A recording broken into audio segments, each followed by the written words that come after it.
뭔가를 시도하려고 해도 자꾸 마음이 흔들리고 또 집중을 잘 할 수 없으신 분들, 혹시 자기 자책을 하고 계신 분이라면 저는 이 책을 읽고 그 문제점과 해결점을 찾으실 수 있을 거라고 생각해서 이 책을 소개해드리게 되었어요. 칙센트미아이는 사실 몰입이라는 주제로 우리나라에서도 굉장히 잘 알려진 심리학자죠. 이분 사실 작년에 작고하신 작가님이에요. 네, 헝가리 태생인데 미국에서 시카고대에서 교수를 하셨는데 이분이 이 몰입에 대한 책을 꽤 많이 쓰셨어요. 지필 활동은 1975년부터 하셨는데 이 몰입에 대한 책이 한 4-5권 정도 되는 것 같아요. 근데 그 중에서 이 책은 두 번째 나온 책으로 완작의 제목은 Finding Flow: The Psychology of Engagement with Everyday Life라는 책으로 1996년 작품이에요. 그런데 읽고 있는데도 와, 이런 것들은 정말 오래되었어도 진짜 볼만하다. 정말 많은 영감을 받았고요. 또 제가 과거에 만약에 이 책을 좀 미리 알았다면은 더 집중해야 할 것을 찾았어야겠구나 하는 생각이 들었어요. 저도 과거에 아이들만 키웠을 때 굉장히 뭔가를 하려는 의지는 굉장히 많은데 매번 그 의지가 사그라들 때마다 너무너무 죄책감이 컸거든요. 나는 왜 이럴까? 난 왜 이렇게 집중을 하지 못할까? 자책을 많이 했었어요. 그리고 많은 경우 되게 불안했죠. 불안한 상황이 많았었어요. 근데 그때 이 책을 읽었다면은 제가 조금 더 안심이 되었을 것 같은 게 만 그런 게 아니에요. 모든 사람이 이럴 수 있다고 그래요. 칙센트미아이는 우리 인간이 외부의 반응에 적응하는 쪽으로 진화를 하는 거는 했는데 우리 인간이 되게 아이러니하게도 뭔가 외부의 자극이나 장애물이 없으면 오랫동안 한 곳에 마음을 모아둘 수가 없다고 그랬어요.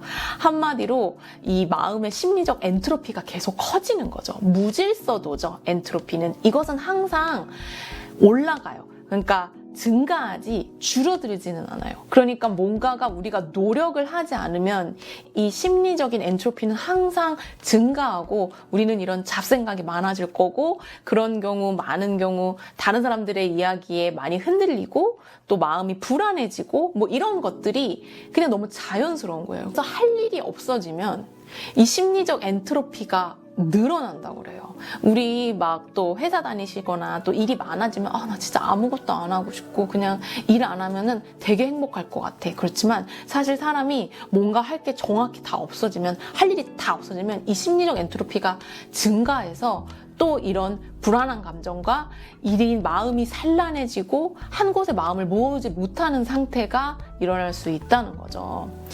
그래서 이 위험이나 이런 긴장도 필요한 거예요. 이 뭔가 위험이나 긴장이 없어지기 시작하면 이 사람의 마음은 무질서로 뒤덮인다고 하는 거예요. 그러니까 제가 당시에 마음이 그랬던 거는 너무너무 자연스러웠던 거예요. 뭔가가 위험도 없고 장애물도 없고 혼자 계속 이렇게 해야지 저렇게 해야지 혼자 제안해서 왔다 갔다 그랬던 거거든요. 근데 물론 그런 때에도 평정심을 갖고 마음을 한 곳에 모으는 사람들도 있대요. 아주 극소의 사람들만. 이 책에서 그렇게 얘기했어요. 우리는 평범한 사람들이잖아요. 그러니까 불가능한 거죠. 저는 이 똑같은 내용을 고미숙 작가님의 읽고 쓴다는 법이라는 책에서도 읽었어요. 너무 신기할 정도로 똑같더라고요. 우리의 뇌, 특히 좌뇌는 늘상 제잘거린다. 한순간도 쉬지 않고 뭔가를 떠들어댄다. 그 생각들은 도무지 종잡을 수가 없다. 천지분간 못하고 사방으로 흩어진다 하여 우리는 필연적으로 이 산만함에 맞서는 훈련을 해야 한다. 수렴과 집중이 그것이다. 네, 이 수렴과 집중이 결국 이 플로우와 같은 개념, 이 몰입과 똑같은 개념이라고 생각해요. 이 아까 말했던 그 심리적 혼돈과 그 무질서는 이 칙센트미아이는 이 몰입과 반대되는 뜻이라고 그랬어요. 몰입은 영어로 flow예요. 삶이 고조되는 순간에 물 흐르듯 행동이 자연스럽게 이루어지는 느낌을 표현하는 말이래요. 그러니까 뭔가에 집중했을 때 막 시간이 가는지도 모르고 하고 있는 거잖아요. 벌써 시간이 이렇게 됐어? 이런 거 같은 거예요. 너무 자연스럽게 뭔가 의식의 흐름대로 그냥 가는 거죠. 근데 저는 여기서 굉장히 중요한 부분을 봤는데요. 그럼 몰입이 행복에 필요하단 말이냐 하는데 이분은 이렇게 얘기했어요. 삶을 훌륭하게 가꿔주는 거는 행복감이 아니라 깊이 빠져드는 몰입이라고 그러는 거예요. 우리는 뭔가 행복해야 내 삶이 뭐 훌륭한 보이고 뭔가 더 좋고 우리 행복을 되게 많이 원하잖아요. 근데 이분은 이 행복을 되게 외부적인 것들, 외부 상황에 의존도가 많은 것을 그냥 행복이라고 정의를 했어요. 예를 들어서 뭔가 날씨가 되게 좋은 날 바다에 한적한 바다에서 그 바다를 즐기는 것 같은 것들이 행복이라고 했어요. 되게 외부 의존도가 많죠. 그래서 이런 경우는 만약에 내가 상황이 안 좋아지면은 이 눈 녹듯이 없어지는 행복이라고 그랬어요. 그런데 이 몰입을 해서 뒤이어서 오는 행복은 스스로의 힘으로 만든 거라서 우리가 더 이걸로 행복해지는 거라고 그랬어요. 여기서 중요한 사실은 인간은 뒤돌아서 뒤돌아봐서 생각해보니 행복을 느끼는 거예요. 그러니까 예를 들어 몰입을 해서 뭔가를 이루었어요. 당시에는 그게 행복이라고 느끼지 못할 수도 있어요. 근데 뭔가를 딱 해놓고서 뒤돌아보니 행복해 라고 하는 데에서 행복감을 느낀다는 거죠.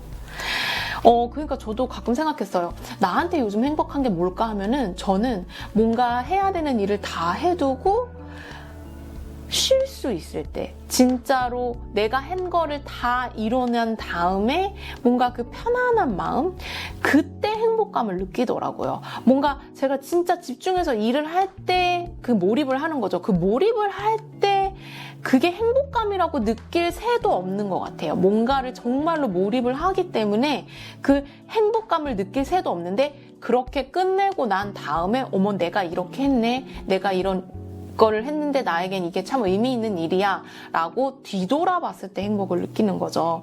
그래서 이 몰입은 아까 말했던 뭐 날씨가 좋아서, 아니면 바닷가에 있어서, 아니면 누군가 같이 있어서, 아니면 뭐 혼자여도 뭐 마음이 평온한 것도 있지만, 이 몰입은 정말 내가 이룬 거잖아요. 내가 몰입을 위해서는 노력이라는 게 필요하고 시간이라는 게 필요한데, 그것을 온전히 써서 무언가의 결과물을 만들어냈을 때 그것을 뒤돌아봐서 느끼는 게 행복이라고 했어요. 그러면은 몰입은 도대체 어떻게 이루어져 있을까요? 3단계로 나눠져 있다고 그래요. 1단계가 도전이라는 게 있어서 그 도전을 이겨내는 거예요. 2번째는 그걸로 인해 문제가 해결이 돼요. 그 다음에 3번째는 이 해결된 걸로 새로운 것을 발견하는 거라고 그랬어요. 따라서 몰입을 낳는 활동은 정확히 3가지를 필요로 한다고 그래요. 첫 번째가 목표가 있어야 되고, 2번째가 정확한 규칙이 있고, 3번째는 신속한 피드백이 있어야 된다고 하더라고요. 그러니까 몰입이 이 3가지가 목표가 있고 규칙이 있고 신속한 피드백이 있다는 것은 이것들이 사람을 긴장하게 하기 때문이에요. 이 건강한 긴장이라고 그러죠. 아까 말했던 심리적 엔트로피를 한 곳으로 모을 수 있게 하는 건강한 긴장인 거예요. 이런 몰입을 하는 것이 대부분이 일에서 많이 보여진다 하는 게 이 칙센트미아이의 설명이었어요. 여가 활동, 그냥 쉬고 노는 것보다도 뭔가 직업에서 뭔가 목표가 있고 이것을 달성하는 데서 이런 몰입이 많이 일어난다. 그래서 사람은 뭐 일이 필요하다라는 말들을 이 책에서도 하는데, 근데 사실 우리 다 알고 있어요. 모든 일들이 다 몰입을 주지는 않는다는 걸요. 저도 그것을 경험해 봤거든요. 직장을 다니시면서도 몰입이 되지 않는 일을 하시는 분들이 많을 거예요. 무기력하고 의욕도 없고 그냥 해야 되니까 하는 경우가 있죠. 만약에 그렇다면 일의 목표가 내가 원하는 목표와 다를 수도 있고, 아니면은 일의 난이도가 내 수준보다 너무 낮거나 아니면 아예 너무 높기나 할 수도 있고, 그리고 피드백이 제대로 오지 않는 거예요. 즉 보상 체계가 제대로 되어 있지 않다거나, 내가 뭔가 열심히 해도 뭔가 얻을 게 없는 거죠. 아니면은 그리고 너무 반복적이어서 지겨운 그런 일들도 몰입을 절대 줄 수 없는 일이라고 했죠. 저자는 만약 지금 뭐 회사든 어디든 하는 일이 무지하게 지루하고 무의미하고 스트레스를 정말 많이 줘서 이 스트레스를 내 사랑하는 사람들한테 전가한다거나 그걸로 계속 남한테 불평하고 사회에 불평하고 이러는 거라면 가장 현명한 방법은 설령 경제적으로 힘들어진다 해도 그 일을 당장 그만두라고 하는 거였어요. 한시바삐 지금까지 해온 일을 그만두라고 조언을 했어요. 이렇게 얘기했어요. 133쪽에 인생을 길게 보면 물질적으로는 편해도 마음은 편치 못한 일을 하는 것보다는 자기가 정말 하고 싶은 일을 하는 것이 100번 낫고 또 의당 그래야 옳다라고 말했죠. 그러면서도 이 결정이 얼마나 어려운지를 바로 그 다음 줄에 얘기를 했죠. 사실 정말 경제적으로 아주 힘든 처지에 생긴다고 해도 그걸 그만두라 하는데 보통 일반적인 사람은 그렇게 하기가 힘들죠. 그죠? 꼭 이렇게까지 그만두지 않는다고 해도 조금이라도 더 가치 있게 할 수 있도록 묻고 또 물으라고 했습니다.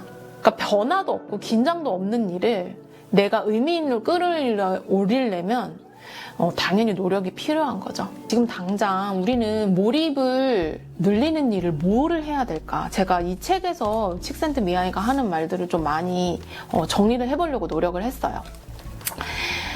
이분은 보람찬 경험을 할 수 있도록 하루를 설계를 해야 된다. 당연히 이렇게 말씀하셨어요. 습관과 관성이 우리를 지배한다고 해요. 우리가 뭔가를 지금 하고 뭐 일을 하는 것들도 우리가 진정으로 좋아한다기보다는 사회화가 되고 우리가 이렇게 진화해왔고 그래서 사회의 규범에 맞게 그런 것들의 관성과 관습들로 인해서 그냥 하는 것들이거든요. 그래서 내가 그거를 진짜 깊게 생각하지 않으면 자꾸 그것에 따르게 되어 있는 거죠.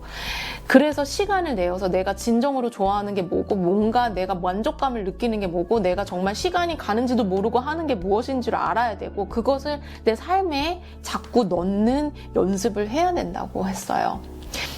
그리고 또 세 번째, 저도 중요하다고 생각하는데 꼭 일이 아니더라도 여가를 하더라도 나와 마음이 잘 맞으면서도 좀 참신한 사고를 가진 사람들과 이야기를 하고 사교를 하면서 자극을 받아야 된다고 했어요. 육아 얘기, 남편 얘기 하는 것보다 조금 더 근본적인 얘기를 할 수 있는 사람들과 교감을 하는 게 필요하다라고 했어요. 아무리 사소한 일이라도 건성으로 임하는 게 아니고 정신을 집중해서 하는 거를 많이 연습을 하라고 그랬어요.